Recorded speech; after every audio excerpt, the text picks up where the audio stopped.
হত্যাকাণ্ডের সাথে যারা জড়িত সকলকে আইনের আওতায় আনা হবে।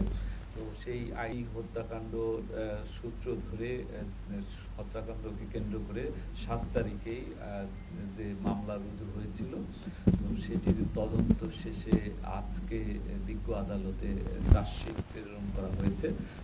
সিসিটিভি যে ফুটেজ ছিল সেটি, পাশাপাশি অন্যান্য তথ্য প্রযুক্তির যে বিশ্লেষণ, অন্যান্যভাবে প্রাপ্ত সাক্ষ্য প্রমাণ আলামত, এইগুলো বিশ্লেষণেই আমরা এই 25 জনের সম্পৃক্ততা পেয়েছি। কেউ বিজ্ঞ আদালতে স্বীকার করতে রাজি না হলেও পুলিশের জিজ্ঞাসাবাদে স্বীকার করেছে। এইসব মিলেই আমরা মোটামুটি একটা নিখুঁত এবং একটা বস্তুনিষ্ঠ যে অভিযোগপত্র সেটি আমরা দাখিল করেছি।